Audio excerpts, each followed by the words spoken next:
CEMICE és un projecte que funciona en voluntariat i que és una xarxa de seguiment de petits mamífers a tot l'estat espanyol i que a partir d'una metodologia estandarditzada fem el seguiment de les poblacions de petits mamífers amb estacions fixes.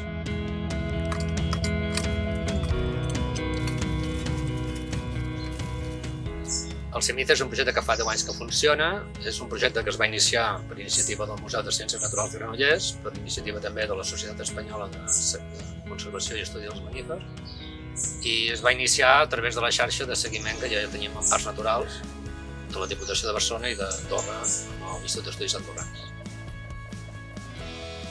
Bé, el coordinador del projecte a nivell científic és l'Ignasi Torre, és doctor en biologia, treballa al museu, ja treballava amb nosaltres en tot el pla de seguiment de petits mamífers i al final ell ha sigut el que ha consolidat el projecte i és el que el porta a terme i el que el dirigeix.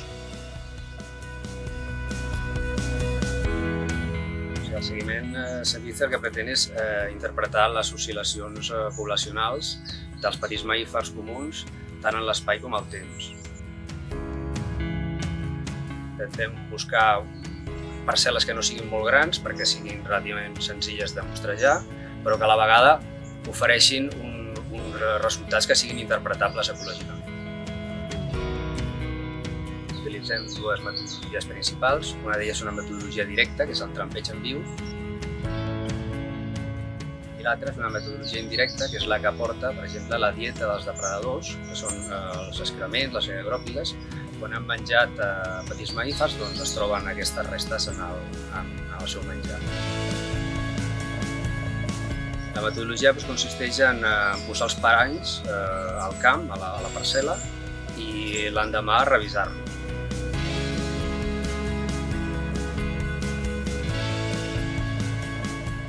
Si hi ha una captura, doncs la manipulem, la posem dins d'una bossa, passem l'animal amb un dinamòmetre i l'agafem amb la mà, identifiquem l'espècie, el marquem, el sexem i després l'alliberem al lloc.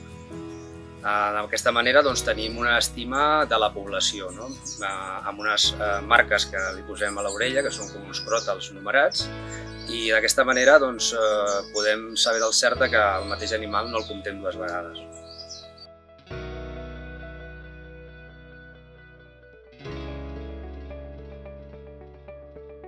Les espècies que són altament detectables són els ratolins de bosc, el ratolí lleonat, el ratolí de camp, la musaranya comuna, també la musaranya de muntanya, el talpó roig. Aquestes espècies són altament detectables amb la metodologia que estem utilitzant.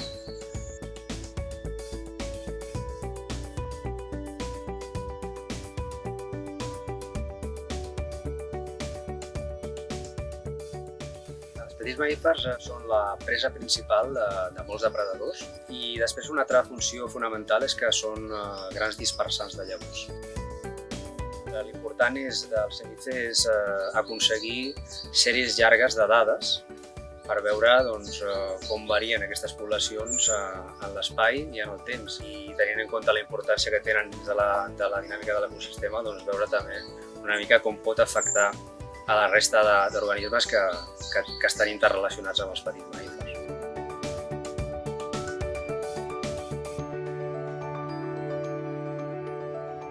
La recerca realment per mi és tractar de conèixer una mica millor tot el que ens envolta.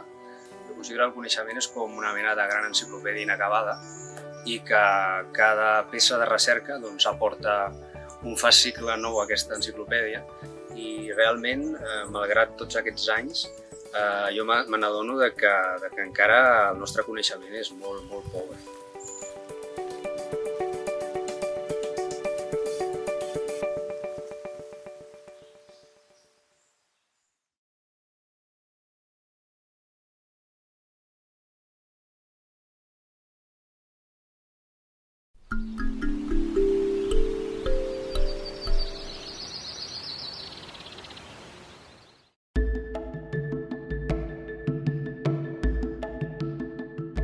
Doncs per mi la recerca és com un camí que pot seguir tothom, no només els investigadors, per trobar resposta a allò que ens apassiona i ens motiva.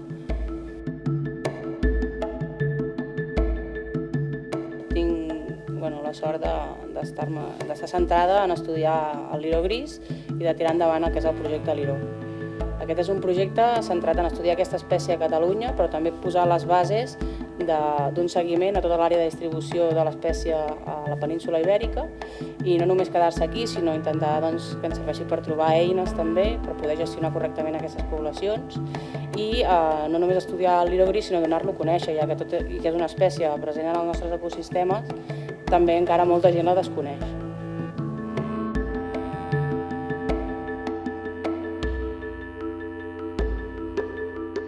Doncs alguns dies a l'any, sobretot coincidirà amb l'època de més activitat del liró gris, l'època de reproducció, cap a l'estiu o a principis de tardor, aprofitem per fer jornades de divulgació i de participació ciutadana, on la gent, famílies poden venir a conèixer el que és el projecte i també donem a conèixer l'espècie a través d'una xerrada i després d'una petita sessió de camp revisant les caixes niu, en el que aquell dia la gent pot ser científic revisant caixes niu i estudiant els lirons. Poden veure com és l'espècie i quin és el mètode que utilitzem per estudiar-lo. Ens vam centrar en el liró gris per diferents motius. El primer és perquè ningú ho estava fent. Per altra banda, és una espècie que és molt interessant i que té una biologia molt concreta. Aleshores és un animal que només viu en el bosc caducifoli, a poder ser bosc caducifoli madur. Això el fa una espècie molt sensible als canvis ambientals que poden afectar en aquest hàbitat i això el fa un bon bioindicador. Per tant, l'estudi d'aquesta espècie al llarg del temps ens permet entendre algunes de les causes dels canvis que es produeixen en aquests ecosistemes. I per altra banda, també aquí a Catalunya tenim les poblacions més al límit de distribució de tota la península Ibèrica i que les trobem aquí al Montnegre i al Montseny, unes poblacions una mica peculiars respecte a les poblacions de més al nord i això, el fet d'estar al límit de distribució i al marge d'àrea les fa també vulnerables. La vida del liró la podem dividir en dues parts diferenciades, el que és el període actiu i el període inactiu. El període actiu comença de primavera fins a finals de tardor, amb el pic de màxima activitat a l'estiu quan els animals s'aparellen i es reprodueixen, i el període inactiu coincideix amb l'època desfavorable que és l'hivern, on el liró gris és capaç de passar tot l'hivern dormint, hivernant, que és un petit mamífer que pot viure fins a 9 o 10 anys. Per estudiar el liró gris s'ha fet pensar un mètode específic per estudiar-lo i ho hem aconseguit mitjançant les caixes niu i que juntament amb una alta periodicitat de revisions d'aquestes caixes cada 15 dies ens permet obtenir molta informació de la biologia i el comportament d'aquesta espècie. Per realitzar el mostreig de camp som un equip de 2 persones, és el mínim per garantir la seguretat, per enfilar-nos a dalt als arbres i per poder manipular bé els animals. I puntualment també tenim col·laboracions de voluntaris i estudiants que volen aprendre sobre l'espècie i donar un cop de mà al projecte. I mitjançant un mètode de captura, marcatge i recaptura dels animals, el que fem és enregistrar cada vegada que revisem les caixes dades de pes, d'estat, de composició dels nius, de cria, i tot un seguit de dades demogràfiques, genètiques, reproductores, que ens han de permetre obtenir i conèixer els patrons reproductius i comportamentals d'aquesta espècie, d'aquestes poblacions que tenim aquí.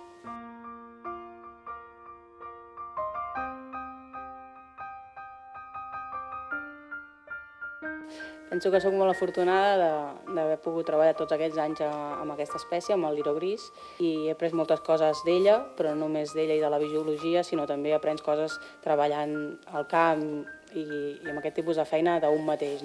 És com una manera de viure.